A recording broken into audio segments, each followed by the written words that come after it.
and that's what that does. And I'll stop with that right now. Okay, I got this later, and so basically I've got it attached to the rack right now. There's a separate attachment you can buy for that, and I've got a small rack here because I don't really do any squats anymore. But this is a small rack with 2-inch diameter holes, and your bigger racks, kind of the more heavy duty, have like 3-inch holes or whatever. But this is really designed for the larger rack. But even though this is a small rack, it still fits. It doesn't fit as well, but it still works. So even if you have a small rack but you got the holes, you can use this attachment. But it also comes with an attachment. You can go outdoors. You can attach it anywhere. You can attach it, anything sturdy, fence, some type of post. And I've got a video or two showing, how I've done that. So I won't go further with that. But here, I'll just show you this. This is a great tool for the core. Here, I'll show you some crunches, for example. So there, wind the pulley up a little bit, get some tension there. Okay, and then I'll just do some crunches, and this you can adjust the length, so everybody's going to be different. So I may have to adjust this a little bit longer, but that's actually pretty good. I don't really want to do a whole lot more motion with that, but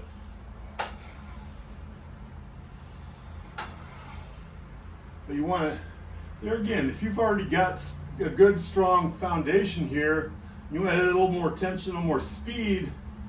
This is one way to do it. And obviously, like I say, there are different level flywheels, which are going to add more or less resistance. But this is a medium flywheel that works pretty well for me, and I just kind of I just made this rope handle nice and simple, and it works well. The other nice thing about when I do this motion here is you really feel this in your lats and your triceps. So I'm not just feeling this in my abs, my front abs. I'm staying tight, and I really feel this in my lats and my triceps. So it's just an additional benefit. I'm not just working the abs, I'm working more muscles. There again, you can really hit this front wall of the abdominals pretty well with this exercise, so that's very nice there. I'd like to do a lot of push-pull with the K pulley. So I'll take this out here. Okay, so like I say, there's a slight gap here.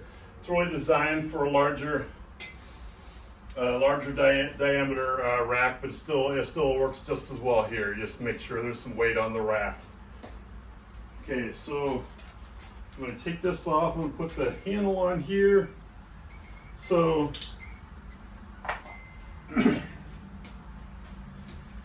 you can adjust this to make it shorter or longer depending on your needs. So if I'm doing a standing exercise, whether it's a push-pull for my core, or if I'm doing some kind of side rotation, because I'm tall, longer arms, I need a little more length. So you can adjust the length of the strap for this. So there again, I'll just kind of wind it up here, put a little tension, just give you a little demonstration.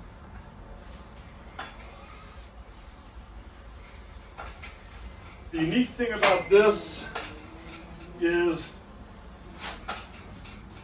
you're putting a lot of tension on there to get it moving, keep it moving. So it's not just, there's a lot of tension on the abs. Excuse me. A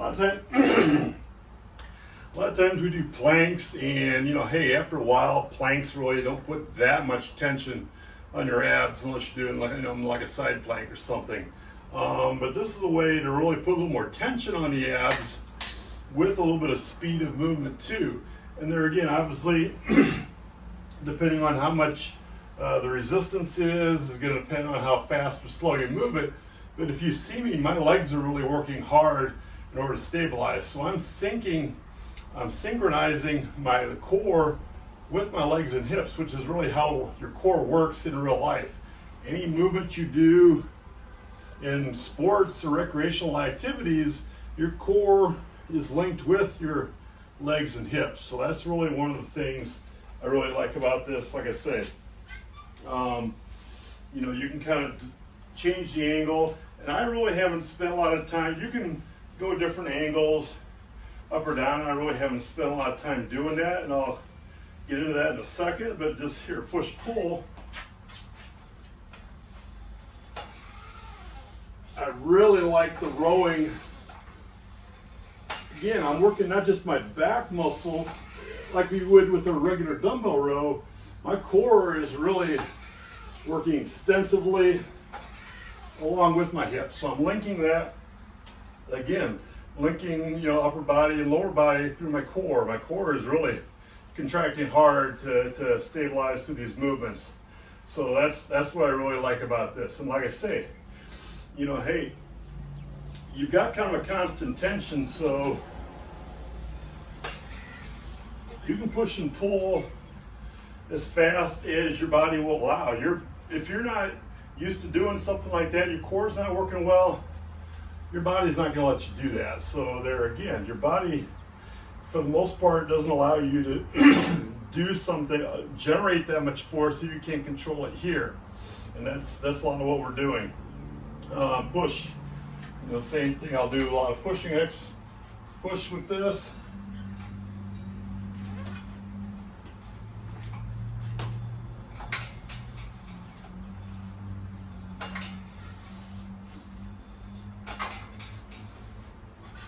So again, you've got a strong contraction. There's a lot of tension, not just forward but back, and that's the thing. That's the unique thing. They're different, different qualities. You're not just working muscles. You're working the nervous system. You're working that connective tissue. So this really works. It helps build that connective tissue strength by doing quicker movements, but also there again, because there is a constant tension, you're keeping that tension on the muscle. Is actually safer on the joints than if you do something really fast. Maybe you don't have as much tension. And there again, I don't mean to say it this way, but if you haven't lifted a lot of weights, you may not understand that. And there again, I'm not trying to put anybody down, but it's like there's a difference between just going into the gym and pushing some of the weight machines versus free weights. And you know, again, you have to control the free weights. There's a lot, you know, the free weights can go all over the place, a lot more control. And if you're really pushing hard, then there again, all the muscles that surround your joints are working hard to stabilize. So I say this. So I do primarily the core here. I'll do push and pull, or I'll do sideways, obviously to both sides. I did the front of it. I showed you the crunches there. There's a lot more you can do, but to be honest with you, that's pretty much what I do. And like I say, I'll do the hamstrings. I'll put the ankle strap on here, and obviously I have to lower. Obviously, I have to lower that to get it to a different level. But there again, I'll hamstrings back. But I've got another video on that you can look at.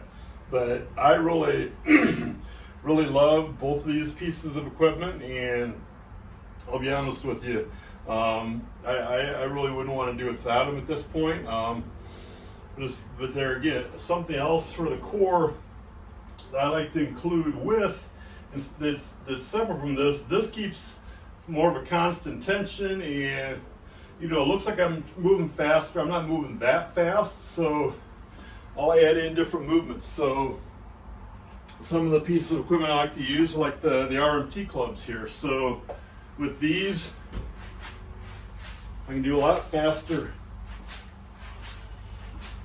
movements, or go diagonal. So just a lot, you know, it's just like this. This doesn't replace weights. it's an additional thing you do with weights, and that's why a lot of pro sports teams use these. They're using them in rehab, and it's also why I've seen a few pro golf studios where they work with pro golfers on strength training. They use these because it develops different